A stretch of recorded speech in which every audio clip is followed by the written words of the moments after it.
casa, né? Minha saudação aos irmãos encarnados e desencarnados. Sejam todos bem-vindos a essa casa de luz. Que nossos irmãos encontrem alívio e consolo para seus males físicos e espirituais. E para aqueles irmãos que aqui chegam pela primeira vez, encontrem o auxílio que necessitam. Pedimos sempre que desliguem seus celulares para que não haja interferência. A equipe espiritual já se encontra neste salão preparando os irmãos para receberem seus tratamentos. Pedimos a colaboração para a montagem das cestas básicas aos irmãos necessitados. Toda doação é bem-vinda, o lar agradece. Vamos agora a nossos recados. Então, hoje, essa terça, é a última terça do ano, né? Que teremos palestra e passes. Retornaremos na terça, dia 6/1 de 2026. E na quinta próxima também será a última atividade. Também retornaremos dia 8/1 de 2026. Data diferente, mas depois a gente vê por que motivo, né? Não, mas não, tá certo. 2 dias depois, eu estou imaginando diferente. Vamos então levar nosso pensamento a Deus, colocando em nossa tela mental tudo aquilo que devemos buscar, abrindo a mente e o coração para que sejamos receptivos ao tratamento. Convido a todos que me acompanhem mentalmente na harmonização, que faremos agora com uma breve leitura do Evangelho segundo o Espiritismo.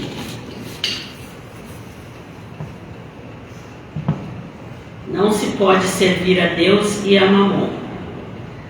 Desigualdade das riquezas. 8. A desigualdade das riquezas é um desses problemas que inutilmente se procura resolver quando se leva em conta apenas a vida atual. A primeira questão que se apresenta é esta: por que todos os homens não são igualmente ricos? Não o são por uma razão muito simples. É porque eles não são igualmente inteligentes, participativos e trabalhadores para adquirirem os bens, nem igualmente moderados a previdência para conservá-los. Esta matematicamente demonstrado que, se a riqueza fosse igualmente repartida, caberia a cada um uma parte mínima e insuficiente. Imaginando-se que essa divisão pudesse ser feita, o equilíbrio seria rompido em pouco tempo, porque as pessoas possuem capacidades e aptidões diferentes entre si. Supondo-se que essa divisão, além de ser feita, se mantivesse ao longo do tempo, o resultado seria a interrupção das grandes obras que contribuem para o progresso e o bem-estar da humanidade.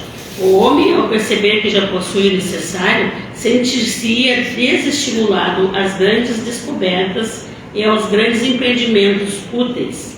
Se Deus concentra a riqueza em certos pontos, é para que dali se distribua em grande quantidade suficiente, segundo as necessidades de cada um.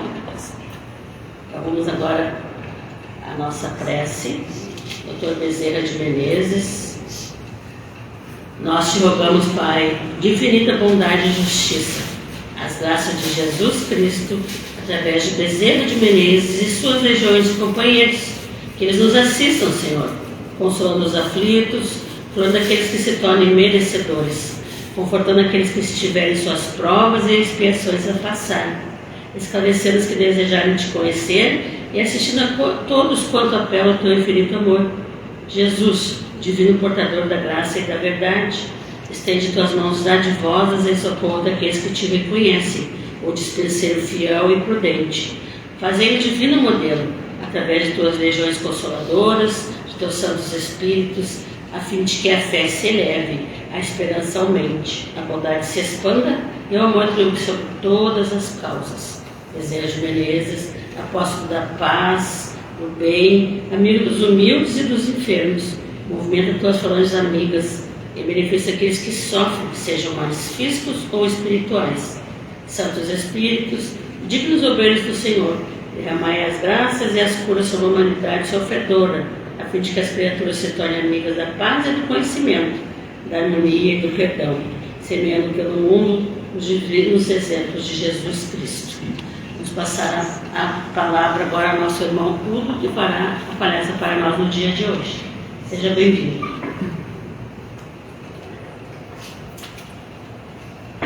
Boa tarde a todos.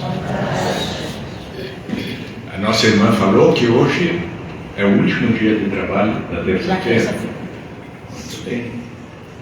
Então hoje nos encaminhamos para a virada do ano.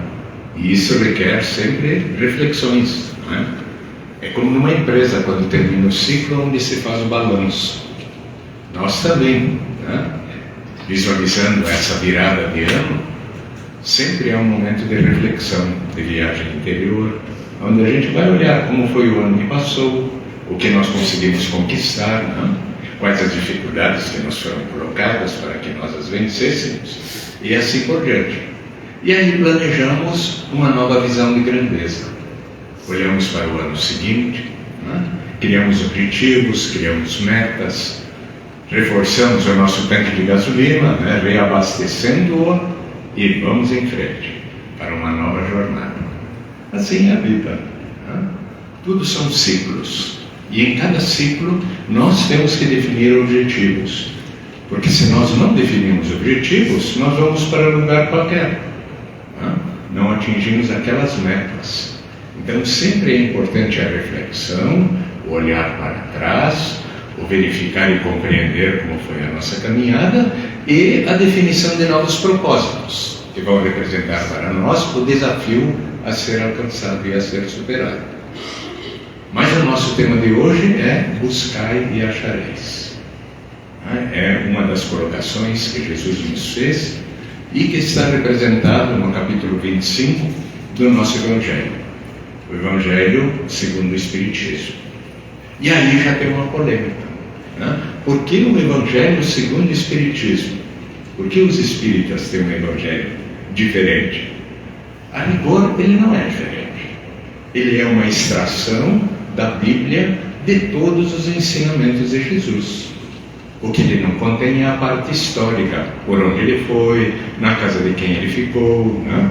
Todo esse processo que é a história. Ele contém apenas aquilo que Jesus nos ensinou. E ele falava numa linguagem iniciática, numa linguagem que deveria ser compreendida em todas as épocas. Por isso o artifício das parábolas.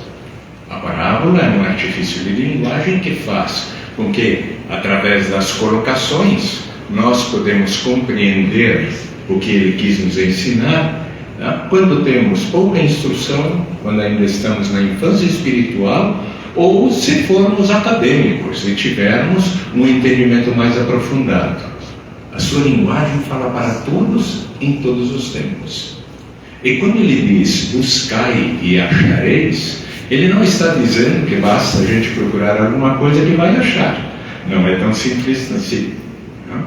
Ele nos coloca que a busca, ela é um processo de esforço e de superação, para que a gente possa alcançar aquilo, né, que a gente define enquanto propósito. Porque quando Deus nos criou, Ele nos criou à sua imagem e semelhança. E Deus é perfeito. Então, da perfeição só pode ser criada a perfeição. Então, todos nós temos, na nossa intimidade, a semente da perfeição, que proveio do nosso Criador. E a busca representa o nosso trabalho, a nossa execução, o nosso processo de despertamento daquilo que contemos na nossa intimidade enquanto semente. É como uma semente de uma planta, que deve fazer um esforço enorme para romper a casca dessa semente e lançar o seu germe. Não é um trabalho fácil, é um trabalho extremamente complexo e que exige muito esforço e muita perseverança. Uma vez lançado o germe, nós temos que ter cuidados com ele, porque senão vêm os insetos, né, e podem comer esse germe. Nós temos que regar essa planta de forma que ela não morra, né, pela seca. Assim também nós. O germe da divindade, o germe de Deus que está em nós, precisa nascer e se desenvolver fruto do nosso esforço, do nosso trabalho, da nossa perseverança. Não é fácil isso. E ao longo da nossa caminhada, então, nós fomos aprendendo as coisas. Já tivemos milhares de vidas. Então, o nosso arquivo já contém muitas experiências. A gente fala que são fichas, né? Nós vamos colocando fichas no nosso arquivo. E todos os nossos erros, todos os nossos acertos, representam aquilo que nós somos hoje. Nós somos produto do que nós fizemos de nós mesmos, da nossa vida. E cada um de nós é diferente. Por quê? Porque cada um de nós fez escolhas diferentes.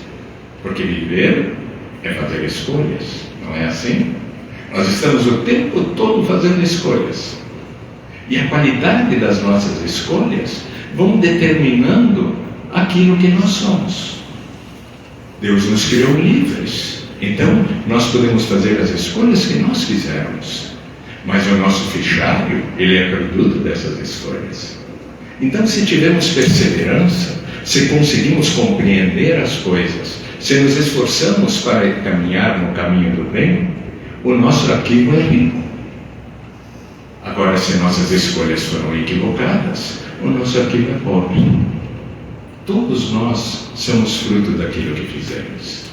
Eu não posso fazer o que eu não sei. Eu só posso fazer o que eu sei. E o que eu sei fazer? Aquilo que está no meu arquivo. Compreende? A equação ela é extremamente simples. E quando nós fizemos as nossas escolhas ao longo do nosso aprendizado, porque fomos bárbaros no passado, éramos extremamente violentos, mas a sociedade era violenta, né? Ainda tem barbárie no hoje. Então, cada um traz nos seus arquivos o produto daquilo que construiu ao longo das suas caminhadas.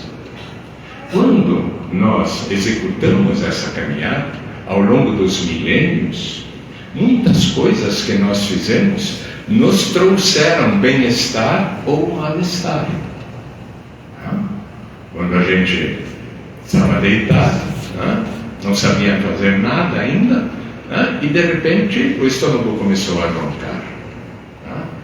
Nós estranhamos isso porque não sabíamos, nunca tínhamos vivido isso. E de repente ele começou a doer. E quando ele dói, o que a gente faz? Procura fazer alguma coisa para que essa dor desapareça.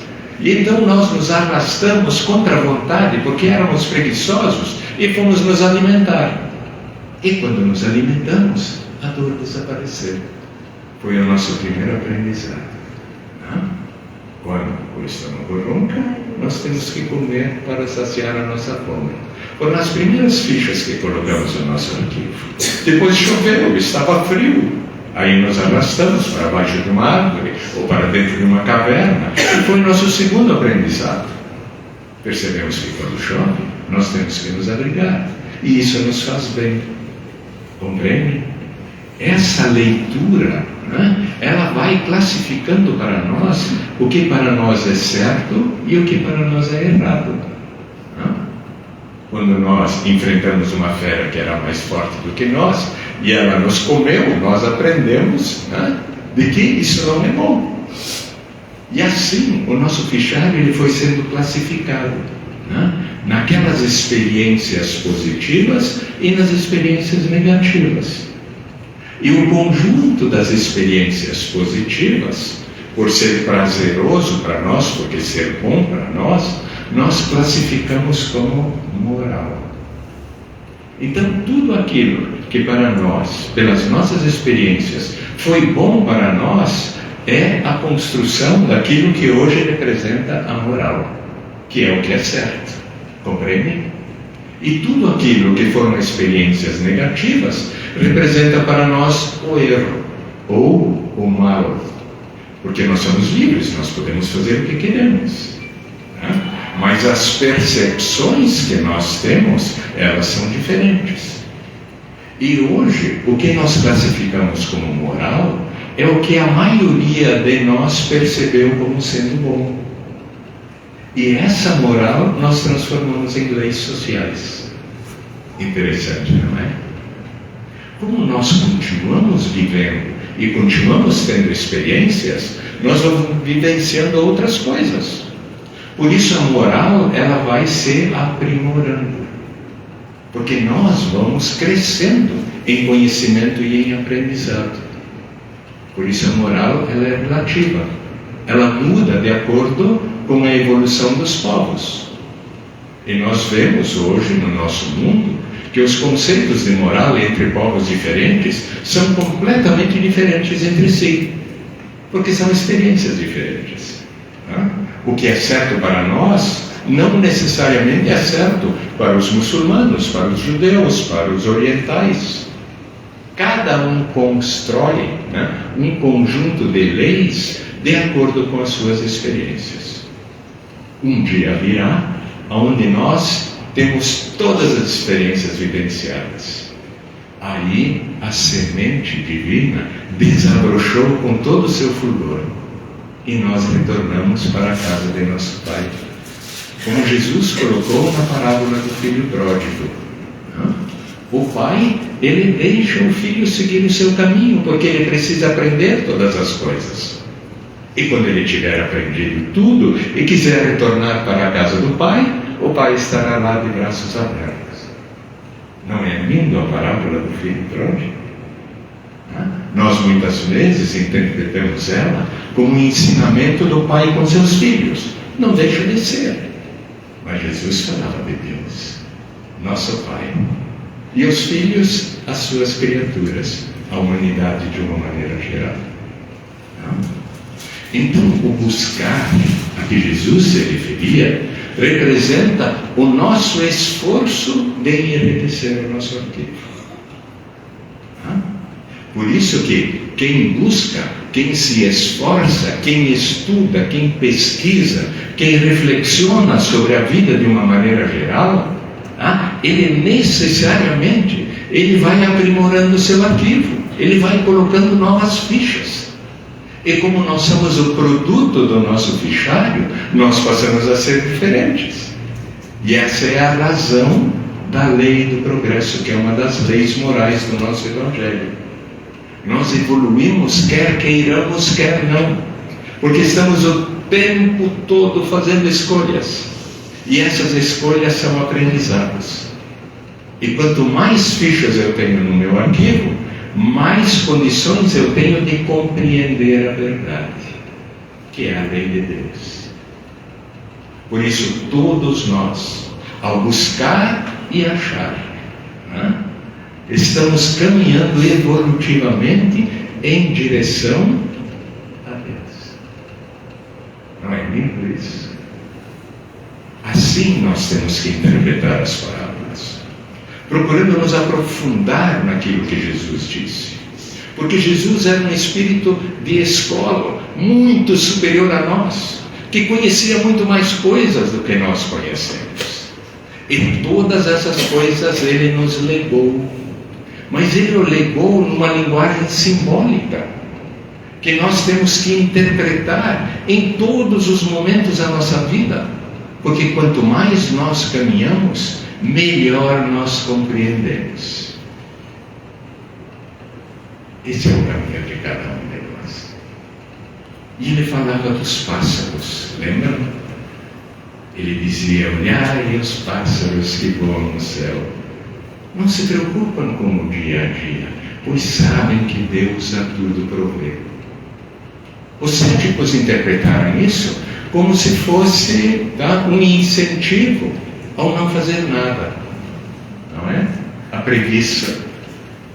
No entanto, não compreendemos o que ele queria nos dizer. Ele queria nos mostrar que a grande lei, isto é, Deus supre todas as nossas necessidades, mas não dando-nos as coisas, mas dando-nos a capacidade de compreender e gerir a vida, de despertar para as necessidades, de perceber que o trabalho é a única forma de nós enriquecermos o arquivo, porque é o nosso arquivo. Deus não pode dar o seu arquivo para nós. Nós temos que construí-lo. Porque se nós recebêssemos tudo pronto, que mérito teríamos? os desafios, a necessidade do trabalho, e não vamos esquecer, a lei do trabalho é a primeira das leis morais, é a mais importante de todas, porque desde que o homem foi criado, lembra quando ele estava tirado ali, sem saber nada, sem fazer nada, tá? E o estômago roncou, o que ele teve que fazer? Trabalhar, tá? Se arrastar em direção ao alimento, buscar o alimento, tudo trabalho e tudo aprendizados que passaram a ser parte do seu fichário e que o transformaram a ser o que nós, cada um de nós é hoje.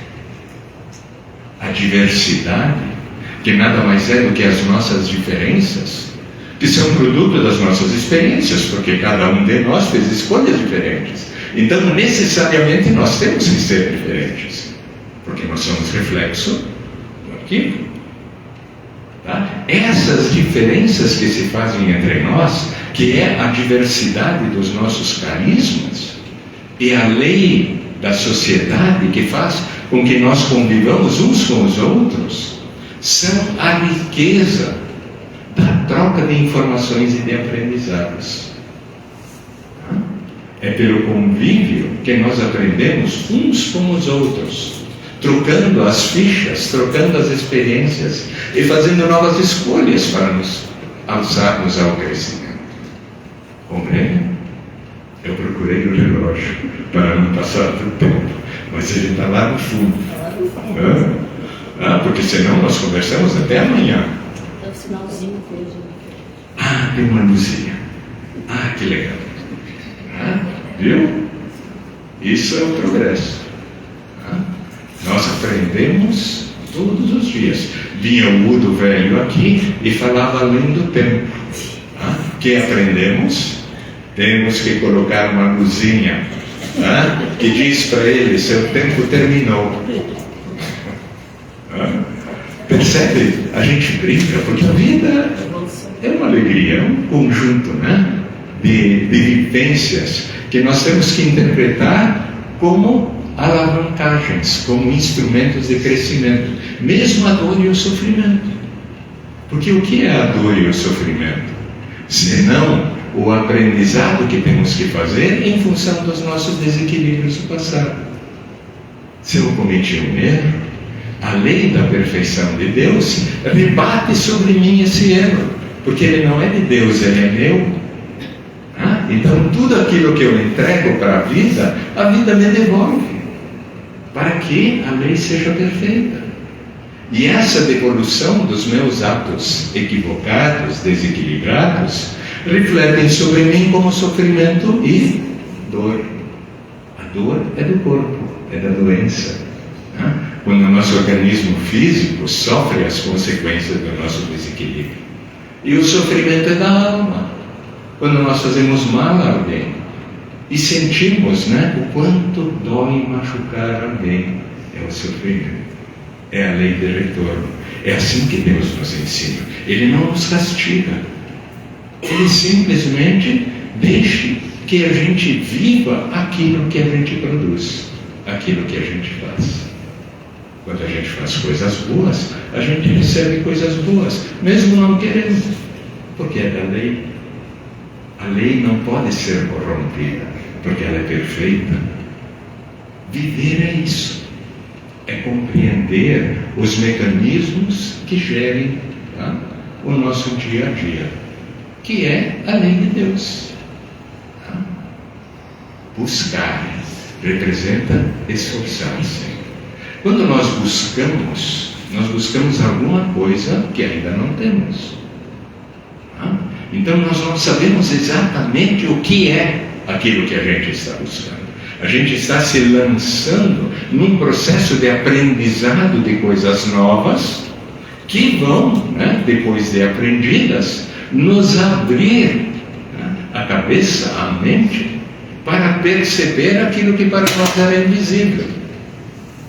Por isso que Jesus disse que os véus seriam retirados um a um, da maneira que o homem se qualificasse para compreender a verdade. Olhem que coisa linda isso. Então, aprimorar-se, mudar o seu proceder, procurar perceber pelas sensações que nos são trazidas pelos nossos atos, se isso é bom ou se isso é ruim para nós, e aí lançar-se à descoberta do novo.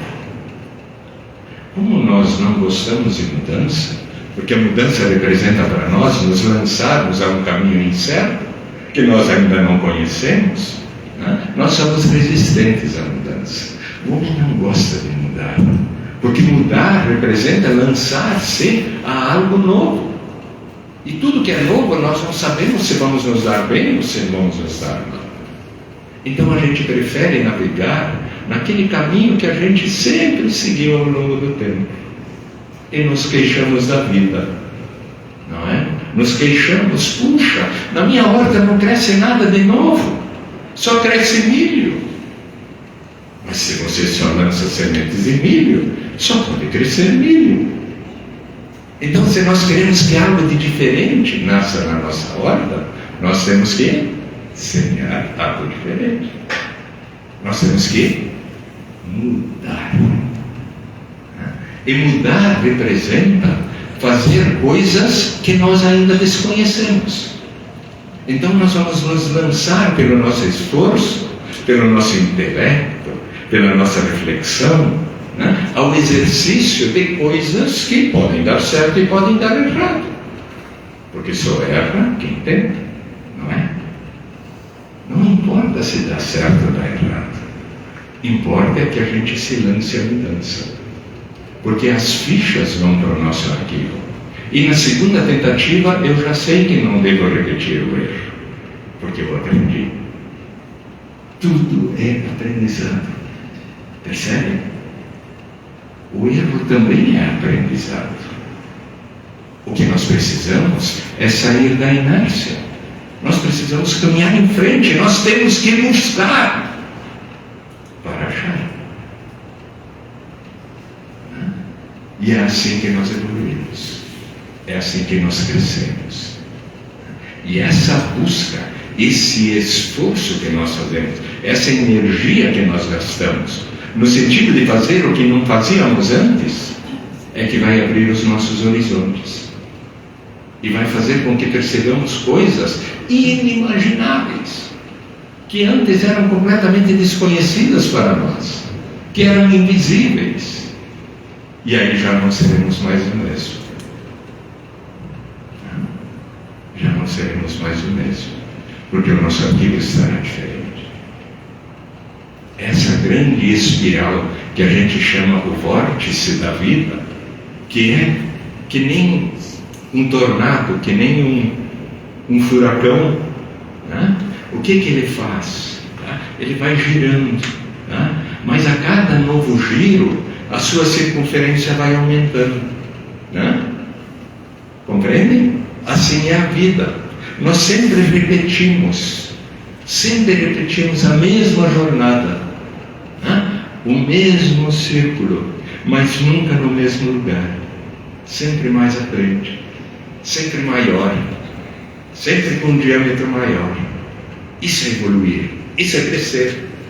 Porque quando Deus nos criou, como diz a Gênesis, no início era o caos, e Deus pensou. Quando Deus pensou, Ele colocou tudo em movimento. E nós estamos submetidos a esse movimento, progressivo, lei do progresso, pela repetição das experiências. Por isso nós nascemos, vivemos, morremos para renascer, e dar um novo giro, um novo vórtice, não mais como éramos, porque o nosso arquivo não é mais o mesmo, mas seguindo em frente. E cada um de nós, como foi lido hoje no Evangelho, cada um de nós, fruto das suas escolhas, determina a velocidade com que quer crescer. Então, se eu quero saber mais do que eu sei hoje, vamos à luta, vamos arregaçar as mangas e vamos trilhar um caminho de novas experiências. Somos nós que determinamos a velocidade com que queremos crescer. Somos livres para fazer as nossas escolhas. Ninguém nos controla, ninguém nos limita, a não ser nós mesmos. Então, quando viemos para casas como essa, para refletir, para tentar compreender melhor o que Jesus nos ensinou, nós estamos nos alavancando para um processo de crescimento e de transformação. Isso é o amor de Deus para conosco. Ele nos dá todas as condições necessárias para o nosso despertamento, para nós percebermos, como disse Jesus, que nós somos deuses também. Jesus disse isso: vós sois deuses, podereis fazer o que faço e muito mais. Por quê? Porque somos espíritos criados por Deus, a sua imagem e semelhança. Então trazemos dentro de nós, de maneira latente, tudo aquilo que Deus contém. E isto é a representação do amor de Deus para conosco. Amar não é dar as coisas prontas. Amar é dar a caixa de ferramentas para que a pessoa possa se construir ela mesma, na sua velocidade, no seu tempo.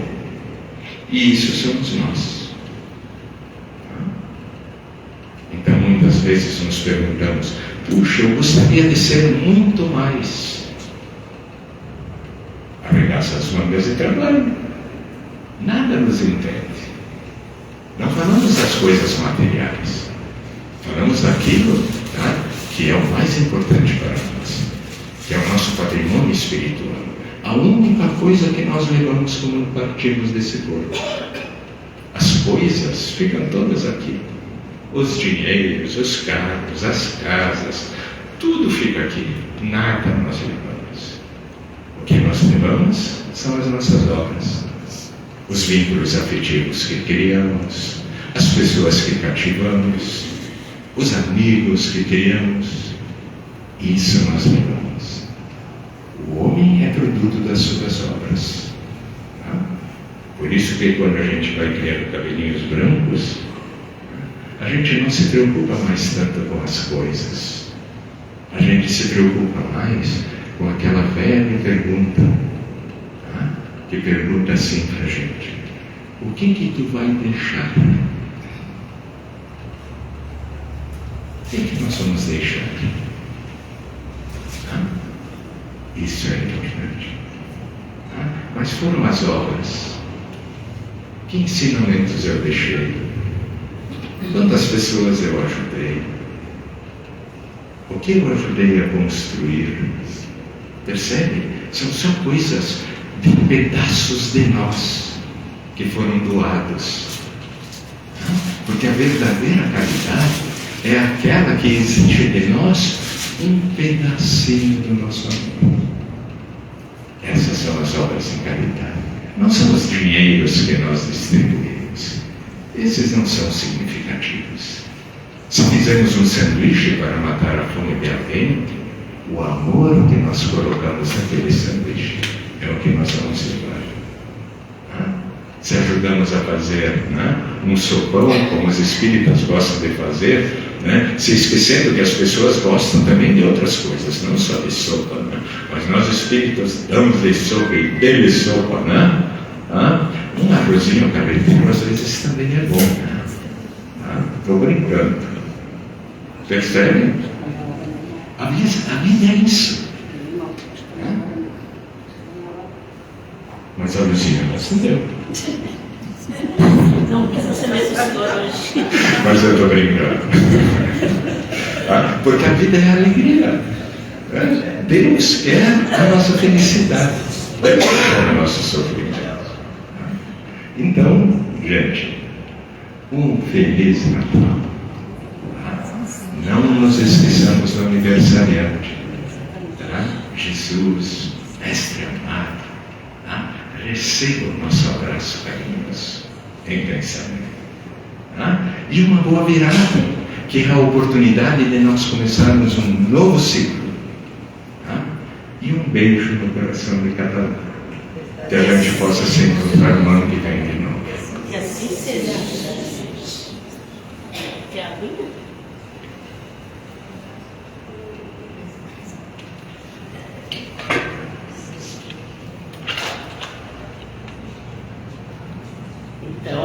que os irmãos se dirijam às salas de trabalho. Agradecemos ao nosso irmão palestrante os ensinamentos do nosso dia de hoje. Vamos levar tudo o que ele colocou para nossas férias, né? Até o mês que vem. Vamos então fazer nossas orações e elevando o nosso pensamento a Deus Pai Todo-Poderoso. Os irmãozinhos que tiverem... Tem tratamento hoje? Então, os irmãozinhos que tiverem suas fichas de tratamento podem se dirigir às salas, tá, irmãos? Vocês vão ser conduzidos. Obrigado ao irmão Udo. Vamos agora ao nosso passe, então.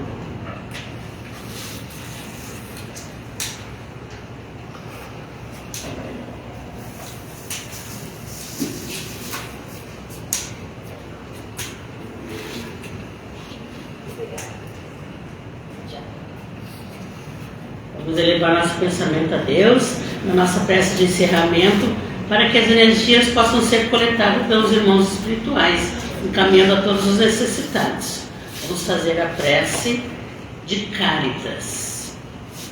Deus nosso Pai, que sois todo poder e bondade, dai força àquele que passa pela aprovação, dai luz àquele que procura a verdade. Ponde no coração do homem a compaixão e a caridade. Deus, dai ao viajor a estrela guia, ao aflito a consolação, ao doente o repouso. Pai, dai ao culpado o arrependimento, ao espírito a verdade, à criança o guia, ao órfão o pai. Senhor, que vossa bondade se estenda sobre tudo que criaste. Piedade, Senhor, para aqueles que vos não conhecem, esperança para aqueles que sofrem. Que vossa bondade permita aos espíritos consoladores derramarem por toda parte a paz, a esperança e a fé. Deus, um raio, uma faísca do vosso amor pode abrasar a terra, deixar-nos beber nas fontes dessas bondade fecunda e infinita, e todas as lágrimas secarão, todas as dores se acalmarão. Um só coração, um só pensamento sobrará até vós, como um grito de reconhecimento e de amor.